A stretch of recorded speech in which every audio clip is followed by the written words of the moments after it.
Hi ಎಲ್ರಿಗೂ ನಮಸ್ಕಾರ. Welcome to Anu's kitchen Kannada YouTube channel.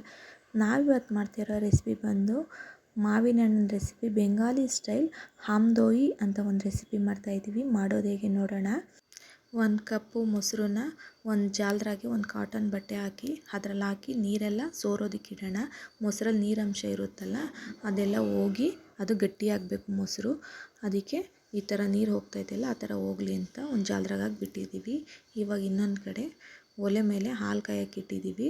ಅದಕ್ಕೆ ರುಚಿಗೆ ಎಷ್ಟು ಬೇಕು ಅಷ್ಟು ಬೆಲ್ಲನ ಹಾಕಿ ಚೆನ್ನಾಗಿ ಹಾಲು ಕುದಿಯೋದಕ್ಕೆ ಬಿಡೋಣ. ಬೆಲ್ಲನ ನೀವು ನೋಡಿ ಹಾಕ್ಕೊಳ್ಳಿ, ನಿಮ್ಗೆ ರುಚಿಗೆ ಎಷ್ಟು ಬೇಕು ಅಷ್ಟನ್ನು ನೋಡಿ ಹಾಕ್ಕೋಬೇಕು.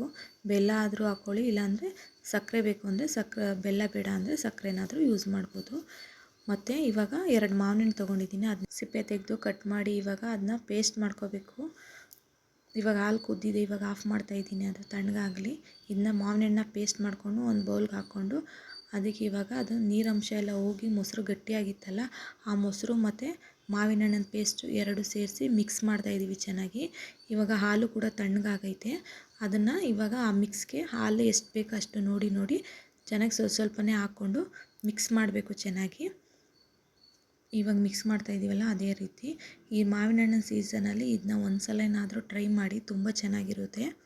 ಮಕ್ಕಳು ಇಷ್ಟಪಡ್ತಾರೆ ಈ ರೆಸಿಪಿನ. ಒಂದು ಸಲ ಟ್ರೈ ಮಾಡಿ ನೋಡಿ ಹೇಗಿತ್ತು ಅಂತ ಕಮೆಂಟ್ ಮಾಡಿ. ಇದು ಹಾಲೇನು ಜಾಸ್ತಿ ಆಗೋಲ್ಲ, ಆ ಥರ ಸ್ವಲ್ಪ ನೋಡ್ಕೊಂಡು ಹಾಕೋಬೋದು.